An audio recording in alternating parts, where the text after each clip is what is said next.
Hey everyone, I just miraculously got my child to bed ridiculously early, so I'm going to take advantage of this and try and get a little bit of recording done. And here's the thing, I cannot stop thinking about these Mr. Majestic comics that I've been reading lately, so I'm just going to keep going with it. Last episode, I said that the first 4 to 6 issues of Mr. Majestic's 1999 ongoing series were some of my favorite comics that I had read in recent memory. They had a huge scale with Majestic using his powers on like solar system level threats. We had time travel problems, black holes, all of it while beautifully balancing a human attention to heart and focus on emotional impact when appropriate for the story and for the character. I hope y'all are ready to kiss that goodbye. My name is Ben, and this is Comic Book Breakdown episode 33.2 of Mr. Majestic. Some less majestic comics.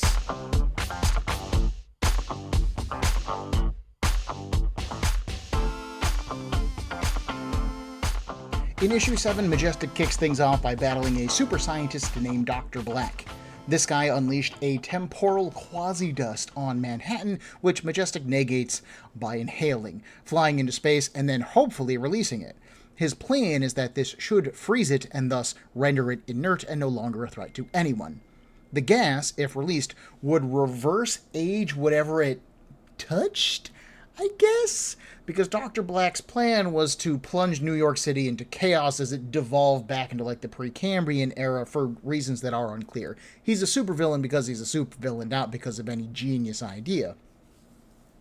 Now, Majestic isn't worried about breathing this crap in. His alien physiology has handled every problem that Earth had thrown at it so far. So why would this be any different? That's because it's a quasi-temporal dust, that's why. This time the dust does do something to Majestic, but it doesn't appear to de-age him. Honestly, it just seems like he's tripping balls. At one point, he literally shatters through one of the comic panels, implying that he is moving beyond the reality of the comic. He meets a constantly aging and reborning guru-like figure. He appears as a Vitruvian man for a page. He swings by the Tea Party from Alice in Wonderland. He visits a cosmic card dealer and then appears to return to normal space. Majestic returns to Earth, finishes stopping Dr. Black, and then returns to his Mount Rushmore base, the Rushmore Sanctuary, only to find a blue-skinned, oddly dressed alien-looking intruder held at gunpoint by Majestic's friend Desmond. Now, structurally, I have to applaud authors Casey and Holguin's work here. While Majestic is off tripping the lights cosmique, Desmond is investigating the aliens' intrusion into the Rushmore base. This adds a really grounded threat to a character that, hopefully, y'all like at this point. It adds some quiet tension to what otherwise is a weird, largely philosophical issue that explores who Majestic is, how he views himself, and what his relationship is to the universe. But it's also really floopin' weird and really hard to comprehend. It's one of those things that you have to read and then study and then think about and then read again. And that's not bad, but it feels like such a huge departure from everything that came before in the previous 6 issues. This one issue was so cerebral where everything else before it was a solid mix of action, story, and emotion. Also, I just want to say that my quick summation of this issue does it no favors. All of the interesting stuff here is in how Majestic responds to these situations and how he's handling all of these visions and the ways in which they interact with him. Intellectually, it is a fairly interesting exploration of Majestic's mind state. But we're also only 7 issues into this ongoing series with a character who wasn't super well established to begin with.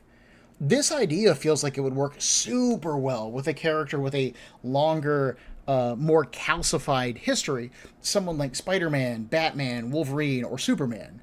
But Majestic has just barely gotten any attention in the Wildstorm universe at this point, so it's a little hard to follow this, and it's a little hard to justify it from a reader's perspective. We also have the clashing narrative elements of Dr. Black's quasi-time dust and Majestic's trip happening at the same time. we're told that the dust will de-age Manhattan, and that's fine, great. That sets up an expectation that when he breathes it in, the dust will de-age Majestic. And that's not what happens. Now, maybe the dust interacts with Majestic's Kieran DNA in a different way than Dr. Black figured it would affect the rest of reality. I don't know. But it clearly does not work as intended. Rather than de-aging or evolving, Majestic just loses his mind for 15 minutes with really no explanation to the audience. And because the character gets lost in that moment, so do we, and this minor plot hole just gets ignored for the rest of the issue. Now, it is a super minor plot point, but given where the rest of this story arc goes, story-wise, it feels like it should be more important, the whole idea of Majestic devolving or evolving. We'll get there. I think I forgot to write that into one of the future episodes, but we'll get there. My dissatisfaction with this issue isn't helped by the fact that new artist Eric Canete takes over, and he is a big change from Ed McGuinness. Mick G's style is thick and rounded, with super chonky men and really thick lines and these bright comic book colors. It perfectly fit the tone that these comics were going for. You know, a more proactive take on the Superman-style classic superhero character. His work evokes the bright colors of the Golden Age with the clean lines and the modern camera work of today's comics. Canete's style is much more angular with a lot of sharp lines and lots of little details. His faces get really complicated. His Majestic also appears taller, thinner, longer. I honestly do think that he's more in line with the original appearance of Majestic back in Wildcats issue 11, but I won't lie, I just prefer McGee's. Now, to his credit, Canete handles the insane panels of this comic, the strange group of characters, and the trippy journey of this story really well. Visually, this is a striking, gorgeous, imaginative comic. I have no complaints on that. Canete is a great artist, and that is clearly on display here. It's just unfortunate that this isn't the work that I fell in love with regarding Mr. Majestic. I honestly remember seeing ads for this volume of Mr. Majestic in Wizard magazine when it was originally being released when I was younger. And, you know, it featured McGee's big old Majestic from the cover of issue 1. That, hands down, flat out, period, is Mr. Majestic to me. Not however he is drawn by anyone else, no matter how skilled they are as an artist. This is totally a me issue. I will fully admit that. So it turns out that this alien, at the end of the issue, as revealed in our next issue, issue 8, is Alpha Omega Major. He explains that Majestic is ready to evolve into the next state of his being, to that of a cosmic god. They go to the center of all creation, aka the Big Bang, and meet the Universals. There's Canis, the Trickster, Polymorpha, the Ever-Changing, Zonstructicles, who oversees technology, wisdom, and intelligence, and Gabriality, the Archangel. The Universals have the task of evaluating whether or not Majestic is now ready to join them on this level of existence. Most of them think that he is. His actions on Earth are far-reaching and life-affirming. This fits the general mandate and vibe of the group. Zonstructicles, whose name I am probably going to end up shorting to Zon for my sanity, disagrees with this. He dislikes the fact that Majestic rearranged the solar system back in issue 1, a system that Zon originally put in place. He sees Majestic's ability and willingness to manipulate the stars in order to save people's lives as dangerous. Additionally, Zon thinks that the Universals have gotten drunk on their own power. They have become the very problems that they were created to solve. Adding in Majestic will only make things worse. So, Zon sabotages the device that should evolve Majestic, and now, if it is activated, it'll blow them all up! And since they're at the center of creation, that is also the Big Bang, destroying them will destroy everything. And that is where this story lost me. First off, issue 7 just featured Mr. Majestic getting exposed to a gas that is supposed to de-evolve him. It doesn't work. He went on a trip. That's fine. But then in the very next issue, he's approached by cosmic gods who want him to evolve a step back up the ladder? What? Why? Why now? The only evidence that we're giving that Majestic is ready to join them is in his manipulating of the solar system at the start of this series. And fair enough, that's really impressive. But why approach Majestic now? Why the wait for 6 issues? What's changed between that and then and now? What prompted that decision? Secondly, when the Major shows up, Majestic talks as if he already knows about him. In fact, there are several moments throughout the issue where Majestic says stuff like, "My father told me what it would be like to stand at the heart of all creation," or "My father spoke of you, Zonstructicles, and he thinks you're great, big fan." And WTF is this stuff? What is this stuff? Why is this stuff? We don't know Majestic's dad, nor do we really care about his father's opinions at this point. It feels like the authors are attempting to justify and explain who this group is and why they're impressive, rather than just having them be impressive and having them do something that demonstrates why they matter. This feels incredibly forced to me and completely unjustified. Which really brings me to my third problem, which is the universals themselves. They're a mess. Over at Marvel, their cosmic gods are pretty well established, going back to at least the 70s, I think, with clear and concise rules for who each one is and what part of the universe and existence that they oversee. Over at DC, they have characters like the New Gods, who I will fully admit I'm not super familiar with, but there are hundreds of comics featuring them, giving them plenty of time to establish who they are and what they do and what they mean. As far as I know, this is the first time that the Wildstorm universe has mentioned having cosmic gods at all. And it's our first time meeting them as an audience. We're told stuff like, this is Canis the Trickster, but he does no tricks. He does speak in incomprehensible riddles, so, good job there, I must admit. Zonstructicles appears to be a cyborg who we're told has cancer and it is affecting his mind. And rather than reading a Majestic's comic, this suddenly feels like I stepped into the final act of Zon's story. He complains about Majestic endlessly in this comic, but he really offers no concrete reason why he dislikes him. "He touched my toys," seems to be the biggest complaint that Zonstructicles has, and who cares? Come on, man, learn to share. Have none of the other Universals ever done anything to touch the solar system or affect things? This feels like such a non-complaint to me.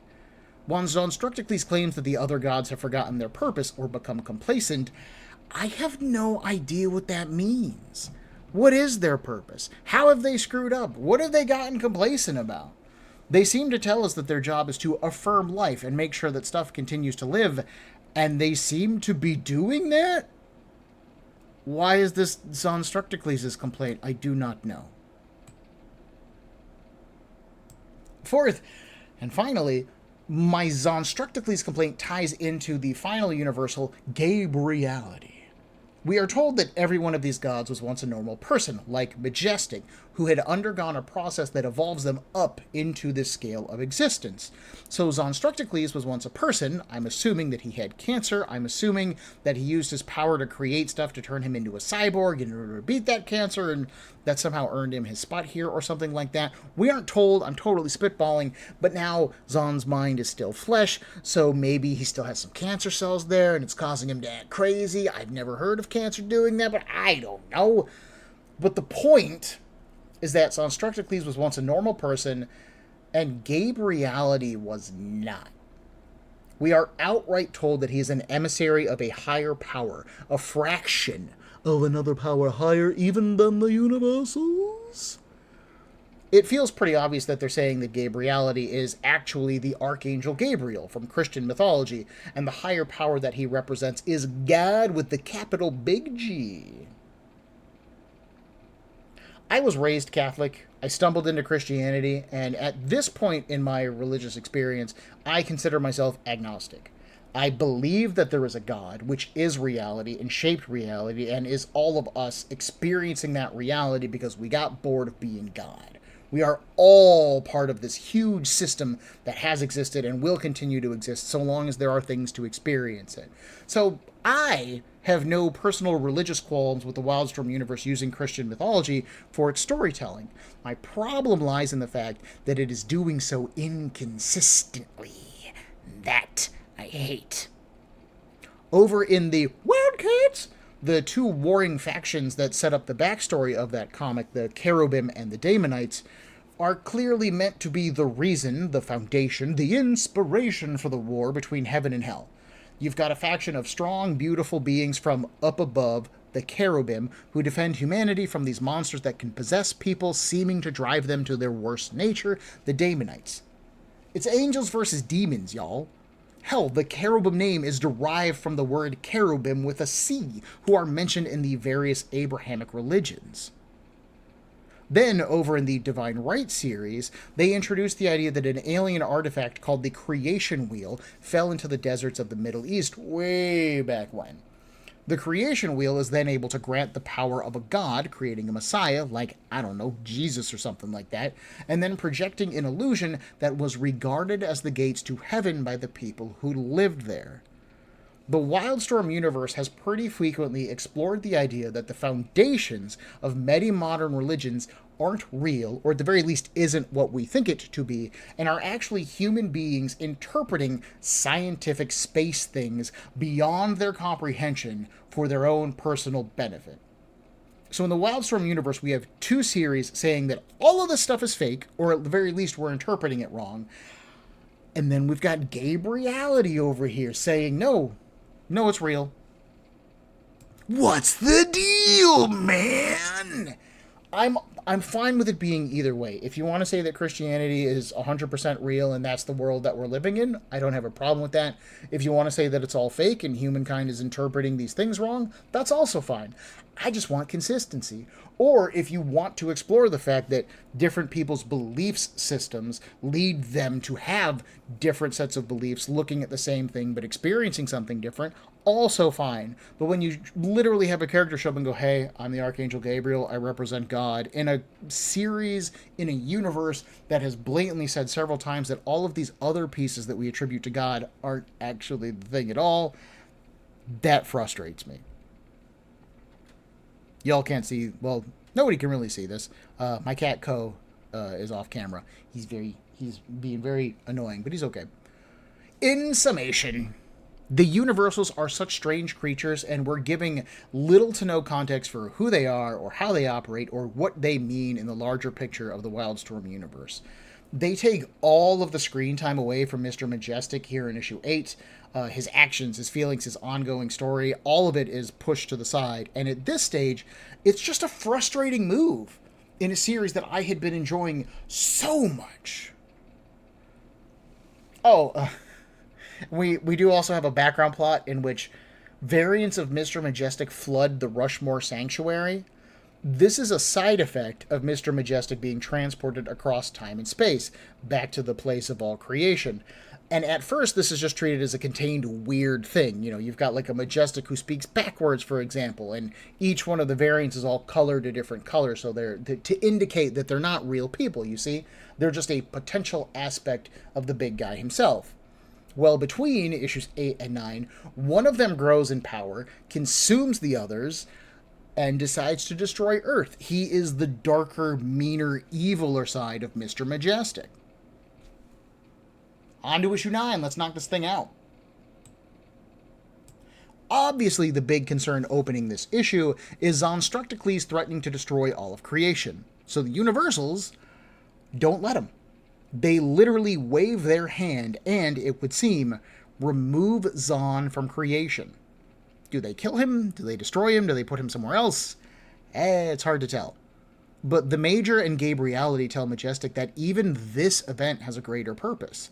Sentimentality, friendship, love, these are emotional constraints that the Universals cannot afford and must put aside in order to do their work.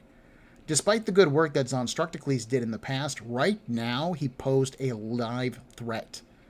They don't hate him for this. They don't slander his good name or his past works. But this group is meant to protect life, and so they do, even if that means eliminating one of their own. This is meant to serve as a lesson. This is meant to serve as a lesson to Majestic. For all the love that Mr. Majestic has for Earth, he can't play favorites as a Universal. If he evolves into their ranks, then he has to leave the Earth and his promise to defend it behind. But first, some unfinished business. While all this cosmic space stuff has been happening on Earth, Bizarro Majestic, which is what I'm going to call him because I think they do have a name for him. I just don't care to look it up. He's been tearing things up, blowing stuff up. Desmond has done his best to contain or track this threat, but let's face it, he is not stopping someone on Mr. Majestic's power level. So Majestic shows up, instead, powered up and talking with red word balloons. And when I say powered up, I mean all of the dark, black, shadowy patches on his costume are now decorated with a star field effect. This is a pretty classic, like, Marvel technique for indicating that a character is now cosmically powered and has evolved beyond to this higher plane of existence. On the one hand, it's a really effective visual cue. I'm a little frustrated that Wildstorm basically uses it, but still, it makes complete sense. And Majestic literally just sucks up Bizarro Majestic. He's like, yo, you're a part of me, get in here. All right, Desmond, what's going on, man? Majestic doesn't really explain what is happening to Desmond, but he does hint at it. He's like, look, I gotta move on. I've got bigger things to take care of. You know, I love Earth and I love you and I really want to stay, but, like, I just can't. He and Desmond say their goodbyes, and that's it.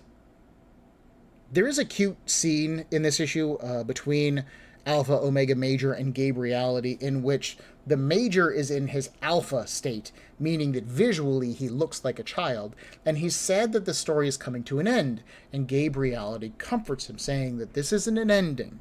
No ending is ever actually an ending. It's just the beginning of something else. And while I clearly have a ton of problems with this particular story, I do think that's a good way to close out this particular volume. Using Zon Structicles' rebellion to demonstrate how the Universals react to a threat is pretty great. I have to give credit for that. We know that Zon is on the same level that the rest of the group is. We know that he shaped the universe. We know that he thinks he's right. As a threat, really, they don't get bigger than Zon Structicles. Plus, he is also emotionally tied to the Universals as much as they want to pretend that they don't have emotions. He has been one of them for so long that even the seemingly immortal Mr. Majestic worships Zon Structicles like a god. He is a legit threat, but he's also their peer. The closest thing that I would argue they have to a friend, and they dismiss him with no hesitation.